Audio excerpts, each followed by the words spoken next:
Leadership isn't just changing, it's evolving in ways we're only just beginning to imagine. And women, we're not playing this game anymore. We're the ones reshaping the entire field, building models, movements, and businesses that serve more than just a few. On the She Leads podcast, you'll hear real conversations with women who've broken through all kinds of barriers: revenue, identity, borders, and expectations. There's no sugarcoating here, just the truth, told by those who are living it.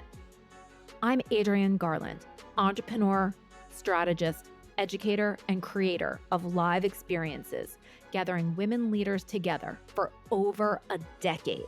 And this is the She Leads podcast. Welcome back to the She Leads podcast. It is a huge privilege for me to welcome my next guest. Her name is Jessica Fearnley, and she's built a multi-six-figure coaching business from ground zero. She brings unmatched experience and insights as a transformational coach for ambitious B2B women consultants. And the reason that I'm so familiar with Jessica is that I have been a long-time listener of her incredible podcast, Seven Figure Consultant. Jessica was also named a LinkedIn top voice for entrepreneurship and small business in 2019, and she continues to create thought-provoking content on the platform. And while she's based in the UK, Jessica works with clients here in the US and in Canada, South Africa, the Middle East, Australia, and Europe, truly offering a unique and global approach to growing consulting businesses. Jessica is also an author of the newly released book called Too Much. What an amazing title. It's a heartfelt shout out to all the amazing women consultants and entrepreneurs who sometimes feel, and I was even thinking who maybe have even been told that they're too much. So welcome to the She Leads podcast, Jessica. It's so incredible to speak with you. Thank you so much for having me, Adrienne. I was so pleased to be asked. So it's wonderful to be here. Well, for anybody that doesn't know you, and I can't imagine because I'm such a girl fan of yours, but can you just give people a little bit of a background on how you became to be the seven-figure consultant? Yeah. So I started my career in project management. I actually worked for the NHS as my first career move. And I studied history at university, went into project management after graduating. I did a bachelor's degree and a master's degree. And my master's was in gender history, which is, I've sort of been super interested in women, gender, the whole thing for a long time.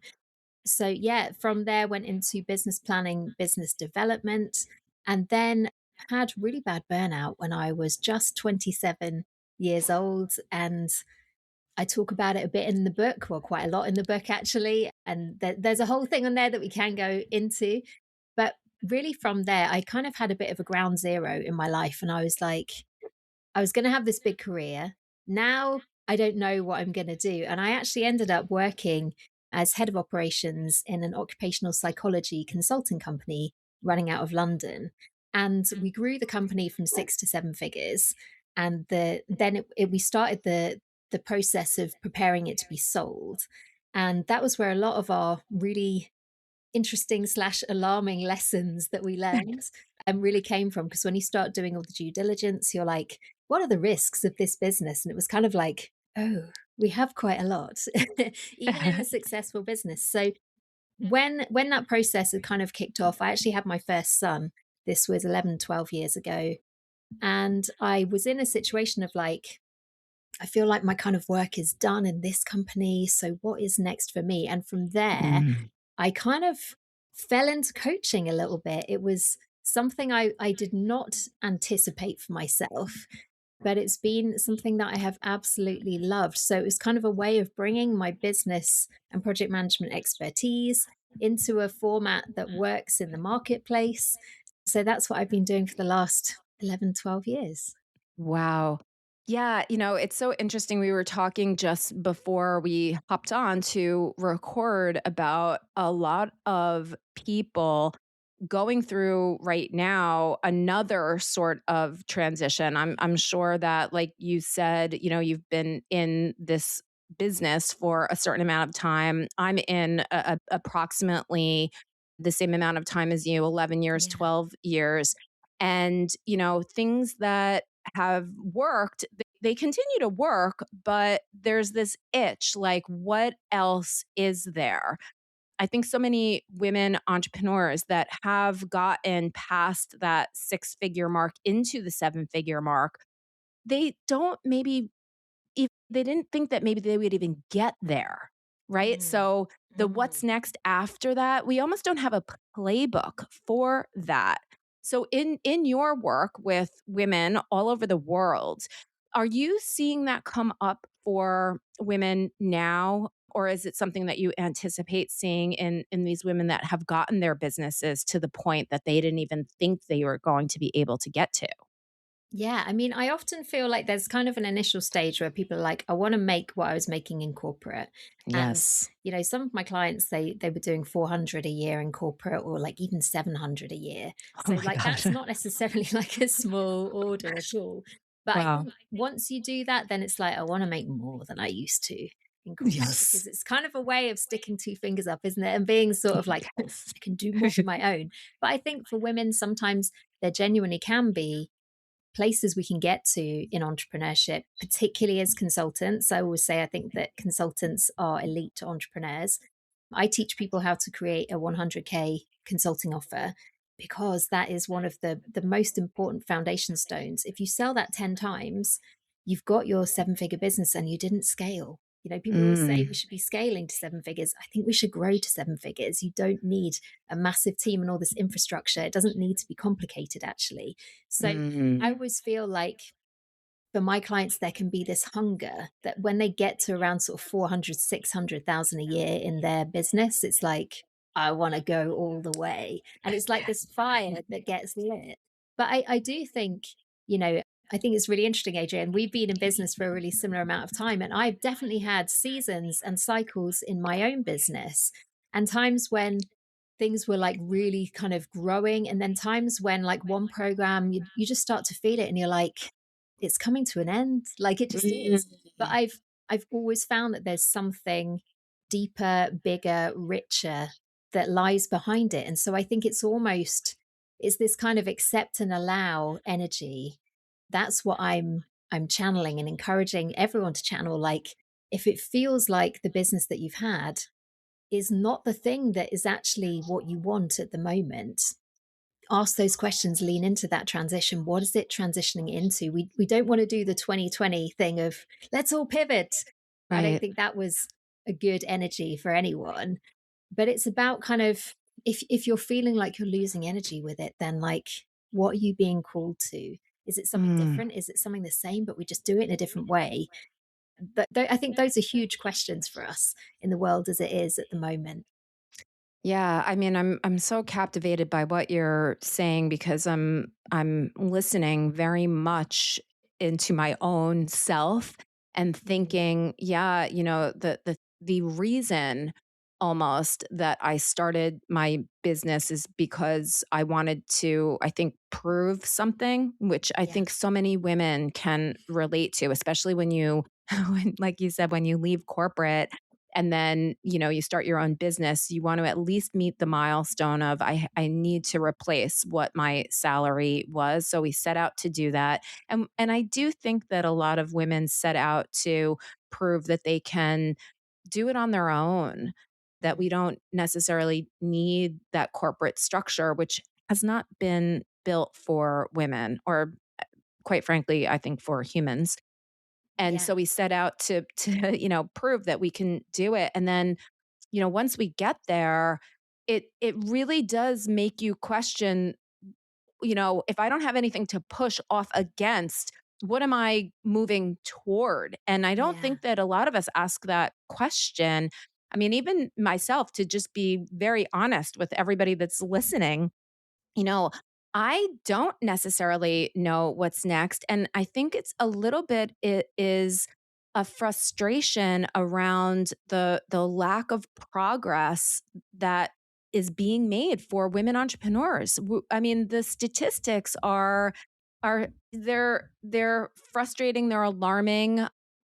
I speak to women entrepreneurs all the time, and they blow my mind with how incredible, how amazing, smart, and driven, and yet we just keep banging up against this wall, and I don't know what to do about it. Any Yeah, yeah. thoughts? Well, I mean, I feel similarly. Like, I think what kind of pushed me into entrepreneurship was kind of looking at like what my life would be with a baby if I went back to my old job. And, I had pretty much a work from home job. It was very flexible, but they were wanting to change things around. So it basically would have meant I didn't see my son awake between Sunday night and Wednesday night. Oh, And no. I looked at that and I was like, this kid is like 9 months old. Like that, Yeah. that is a lot to kind of deprive him of. And I was very fortunate that my husband, even though it didn't really make sense for me to be self-employed, he was very supportive of it actually. And he was like, yeah, like, and I think he kind of said yes to it, thinking this is something for her to do, because he knew that I'd like been a little bit postpartum. I think now I'm in perimenopause. And I'm like, oh, when I have like hormone levels dropping, I do not feel good. No. So, and I think the anxiety that I felt as a new mum, like now that I'm in peri, I mean, I had like an estrogen check at one point last year and my estrogen was basically zero. And Oh my gosh. I was like, well, this is why I'm so Can't anxious. And function. Yeah. it was so weird having those two things like linked for the first time. And it's like, oh, I think I just understood my body for the first time. But I think, he was very on board with me doing that because I had really struggled as a new mum. I really loved my baby. I really had been looking forward to being a mum so much. But then the responsibility of it, and I was so lonely, and I was just like, I've got no one to talk to. So I think that for me, that made kind of early stage entrepreneurship a very safe bet because there was no expectation on me. It was really like, I just went and did stuff. I went out networking every day of the week. Mm. It was crazy. Like the stuff I look back now and I'm like, gosh, I don't know if I do that today. Right. But I think it was very much looking at that and being like, I don't feel like the options that are available in the corporate world are going to help me as like someone who is feeling postpartum anxiety and has had a history of energy issues anyway and sort of chronic fatigue style chronic illness. Mhm. I was like, I don't feel like a go to work 9 to 5 is going to be the thing for me and my family. And I have totally found over the last 11, 12 years that like it's been amazing, like the lifestyle I've been able to have. During that time, I had another baby. I didn't even have to tell my clients until I was about 30 weeks pregnant. They had no idea because they never saw me when the shoulders down. So, like, I think that like flexible working is life changing for women. And it Mhm. makes me really frustrated and sad that like I think in sort of the pandemic times I was like, this is watershed, like people working from home, like Yeah. if a lot of mums and dads could do this all the time, we would be able to contribute so much to the national economy, the international economy, and our workplaces as a whole. I think it's frustrating to see that progress going backwards, but I Yeah. also don't think that it's the end of the story. So I always want to sort of hold out hope for the reality that actually more women have been able to contribute to, a proper career, but Mm. like really maintain that earning power because it is a fact. When you look at things like retirement, pensions, women are the poor relative, literally, in a lot of marriages, in a lot of situations. If you have paused your career to have children, you see that cost, that affects you for the rest of your life. It So sure does. I Yeah. think there's a ton of work that can be done. But yes, I absolutely have felt that entrepreneurship can provide an amazing alternative for women. That is so beautifully said. And thank you so much, too, for just sharing so much of your personal experience. I do not think that women talk about all of this enough. And Mm, it is, I mean, when you don't feel right, when your body is going through all of these different changes that every woman experiences, it yeah. affects how we show up. It affects our energy level. And the way that corporate is structured requires constant levels of energy and, Yeah. doing things the same day after day after day with just maybe a little bit of a break over the weekends, and it's not enough. And I've often said that, corporate was not designed with women in mind, and we've had to shove ourselves into, us as there's nothing wrong with us, but it just doesn't fit. Yeah. So Yeah. what's the alternative? And I often years ago I started thinking, well, is there a way that women can create something else that is a new corporate? And Mm. maybe that's the wrong question to even be asking. You really are making me think it's not another form of corporate. It's another approach to value creation. And it's designed to go along with the ebbs and flows of women's cycles. Really, we are very much a cyclical type of human. And so if we can develop a system that allows us to create value for other people, going with that system, that's the way to go. And perhaps that is what women need to be doing more and more, and what we need to be figuring out. And I think that unfortunately the markets, they reward, scalable, unicorn businesses. They get funded. It's why they keep going, why everybody tries to create those businesses like that. But that does not work for us. It just doesn't. Yeah. Yeah, I mean, I think the stats bear that out completely, that so few female-founded businesses get funding. I mean, the stats that everyone talks about are like 2% of funding 2%, less goes than to 2%. female Yeah. founders. Yeah. And but the thing is as well, I think I've never felt super comfortable with that model, because if you have that kind of funded model, you give all of the power to the investors. And what I've Yes. seen too many times is amazing female founded companies where it's just decided higher up, this isn't something we want to invest in anymore. We don't think this is performing the way it should do. Plug is pulled, Yep. network disappears overnight. And I think in a way it's worse, isn't it? Because It's devastating. it's still disempowering for women, because you lose that ability to decide, yes, this is something I believe in, this is something I want to pursue. Mm. So the women that you're working with, they are specifically B2B consultants. So they Mhm. are going into corporations that we're talking about and providing consulting services for those companies. What are some of those types of consulting, roles that these women are taking on? Because clearly corporate needs this as well, Mhm. because they don't have it, on staff. So can you talk a little bit about that? Because this could be a really amazing opportunity for women to think about when they're thinking about what's next. Yeah, well, so a really key thing is being the trusted strategic advisor for corporate clients. And I think that comes out of, firstly, it's something that it makes sense for corporates to invest in, because if they've got an unexpected vacancy, if they've got someone who's acting up, it is high stakes for that VP, whatever role they might be in, but at the senior level, they need that support, because it affects the organization, it affects their bottom line if they have someone underperforming in that role. But I think Mm. as well, it's something that a lot of my clients like to offer, because they were that person sort of 5, 10 years ago, and they Mhm. want to be the support that they didn't have. And I think, all of us, and I think you said this in your podcast episode, all of us have that thing of like, I want to be the link in the chain that wasn't there for me. I want to help people not fall into the holes that I fell into. So that's Mm. absolutely a key part of the equation.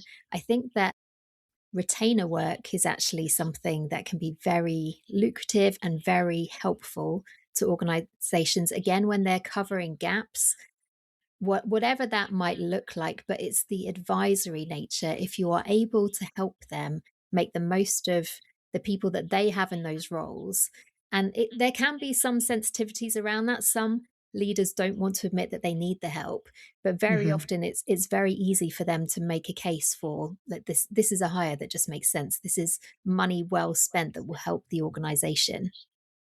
And and from a corporate perspective, because I was actually listening to your podcast yesterday, in my drive into New York City, but this whole idea about truly listening to what corporation is looking for versus trying to say, this is what I offer, this is what I can do for you. Yeah. Almost let that go so that you can truly listen to what it is they're looking for. That's a very fine line to walk too, because you need to approach a Yeah. company and let them know that, you're the right person, the right consulting agency for them. Mm. But how do you balance the, here's what I can offer, but we don't even need to do that. We can do what you need. How do you sort of approach that? Yeah, I mean, so I have like a sort of image that I use when I talk to clients about this. I kind of made it up out of thin air a couple of years ago when I was working with a client, and they really liked it, and so do all the clients that I've shared it with. So I'll share it here. And that is, look, if you go to the supermarket and you're looking to buy cereal, you are looking for a rectangular box. If you go to the cereal aisle and they say, look, we've got this new cereal, it's in a cylindrical tube. You're not going to be like, hey, that looks good, I'll try it. You'll be like, that is weird. That is wrong. I'm looking for a rectangular box. And it's kind of the same game with packaging and selling your corporate offers. You know what they need, they know what they want. If you say to them, I've got a cylindrical tube for you, they're going to be like, no, it's got Not to be proven. something that is a line item. I mean, this is the easiest thing. And I think people can fall into this hole all the time of like, I just need to persuade them that they should be investing on that. That is a hard sell. That is a Yeah. lengthy sell. If you can make it something that they already invest in, you're looking for the people who they're looking for a new supplier for this thing that they already do, you can provide what you want within reason inside that container. But I think Mm, it needs to be recognizable to a corporate organization. If you are mm. trying to persuade them to go in a new direction, why on earth should they take a risk like that on you, especially if you're not already a preferred supplier of theirs? Sure, there's space down the road when you've built the relationship, when you've worked with them for a while, to have that conversation of like, look, I've got this vision for how we should be doing leadership development. By all means, like once you've got your foot in the door, leverage like crazy. But as a Mm. first, like let's wedge this door open. You want to be something that is recognizable to them. That's the way that I usually phrase it with people. Hey everyone. So, for years, I've been working with Dr. Kent and sending people in my network his way.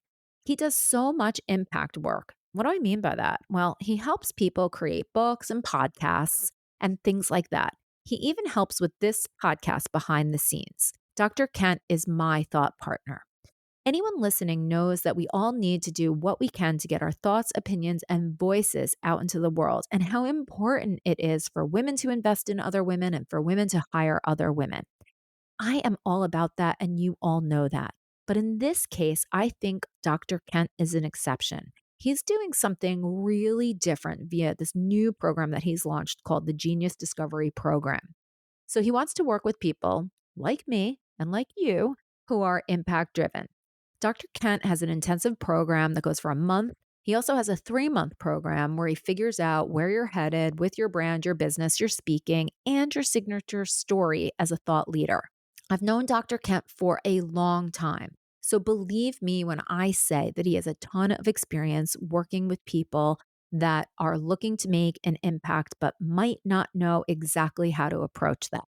So if you're interested in talking to him, you can go directly to talktokent.com, or you can send me a DM on Instagram at She Leads Media, or just shoot me an email over at hello@sheleadsmedia.com. So many things are coming up for me as you're speaking.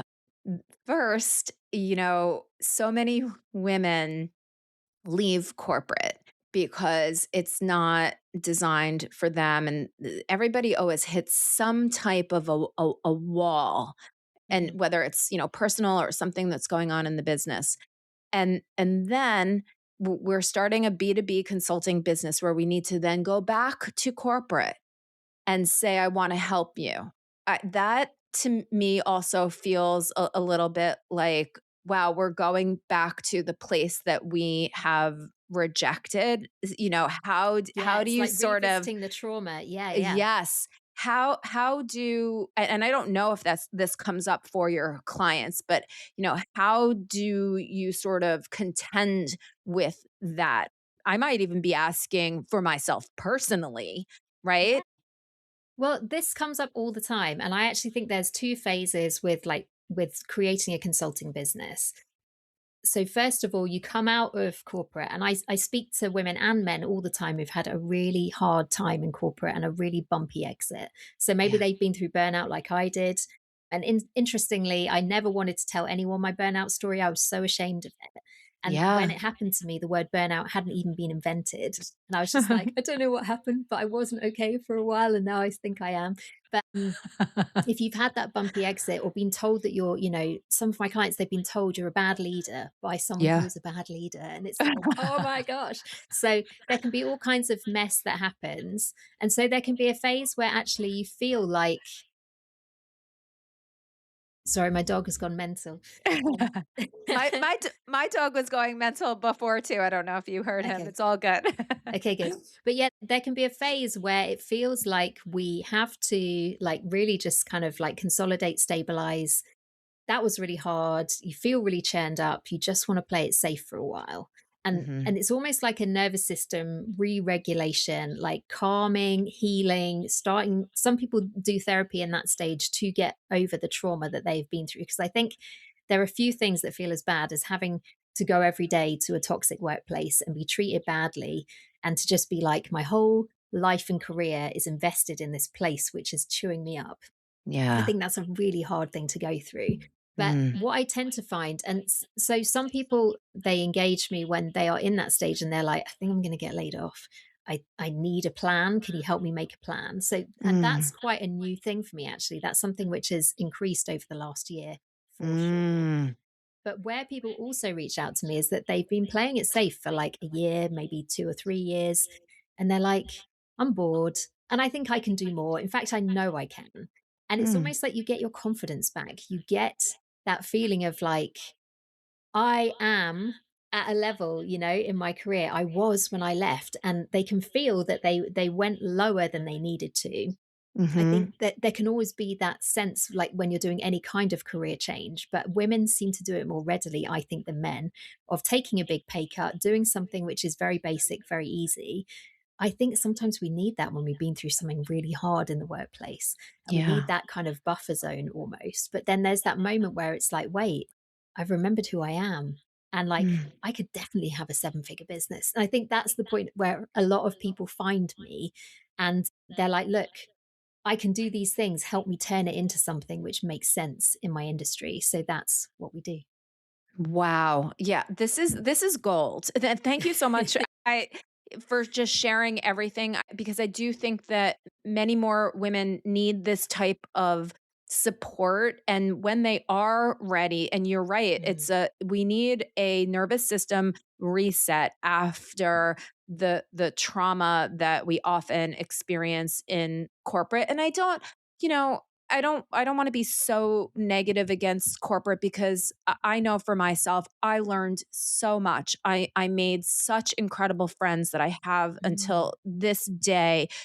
Such great things came out of corporate, and there was also a lot of it was, I think it's identity trauma that yeah. we experience, because we try to be authentic to ourselves and do a really good job, and then we're almost like slapped in the face with you personally have Yeah. something wrong with you, whereas you didn't think that you did, and that's where it's almost abusive, and that we Yes. have to come out of and rediscover that we are valuable. It's just that in that context it didn't fit.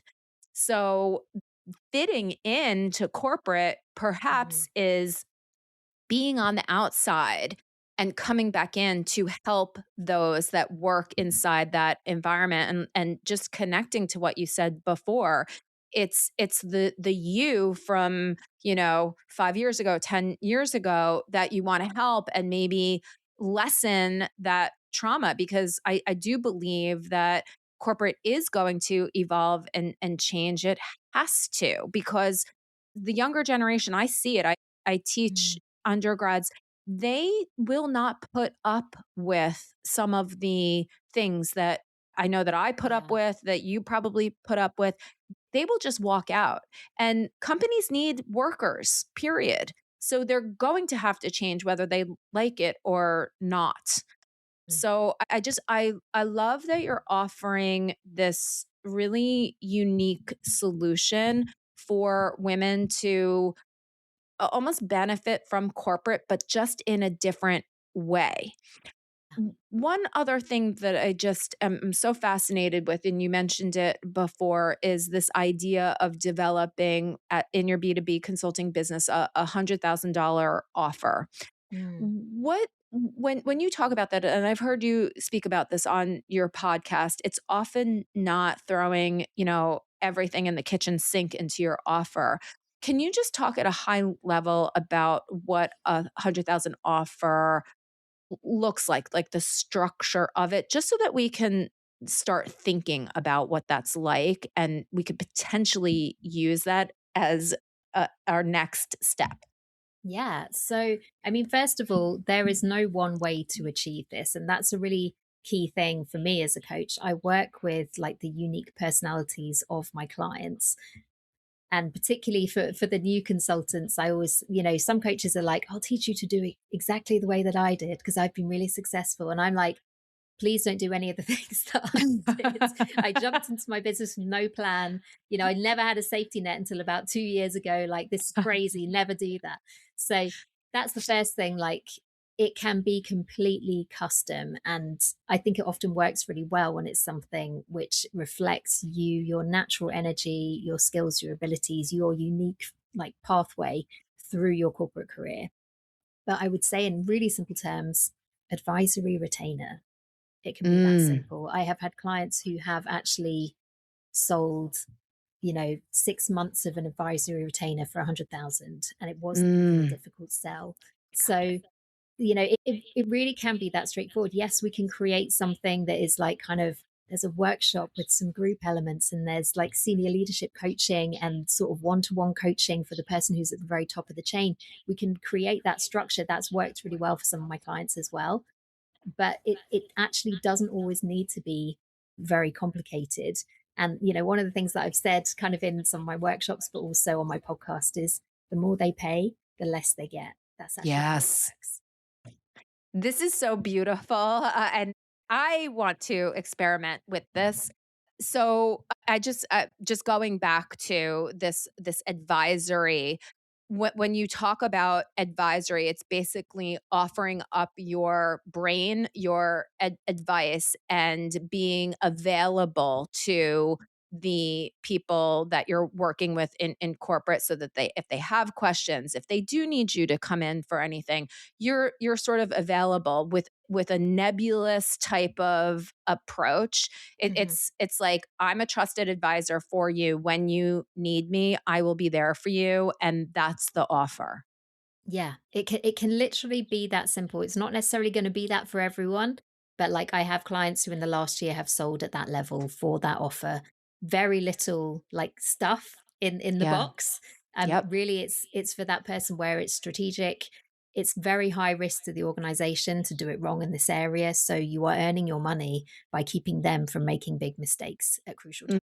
Oh gosh, that is so beautiful. And I mean, I can even imagine myself in corporate, because you have to be careful with who you're asking for advice within corporate, Mm, because sometimes that can backfire on you. So knowing that you have a third party neutral trusted advisor who is there for you is truly valuable. And mm, and value is what companies and anybody in entrepreneurship value, is what people pay for. So yeah.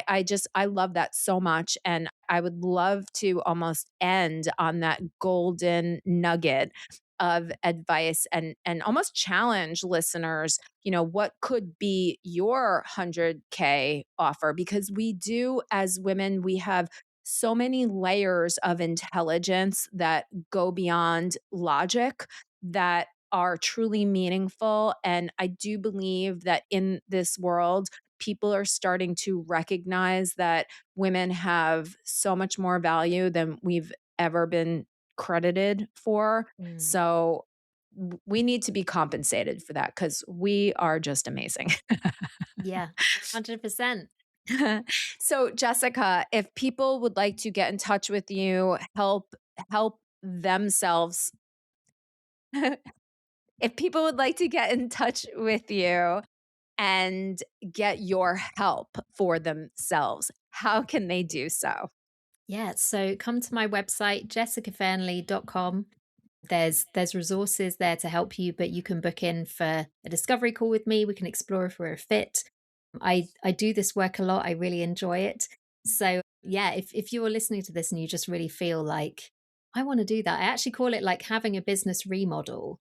Like it's a normal thing that we are required to do. Like all businesses as they grow, they just need a reshuffle sometimes. We need to Mm. redesign the business model. It's work that I love to do. It's work that I do very successfully with my clients.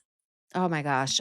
I know a lot of people are going to be giving you a call. And don't forget to listen to the Seven Figure Consultant podcast and also get your book. I mean, there's so much here. We'll So put many it all, options. so many options. We'll put it all in the show notes. But just thank you so much for spending your time with me here today. It's been a absolute honor to speak with you. And thank you for all of your incredible advice. Thank you so much for having me. It's been so wonderful talking about these things. Thank you.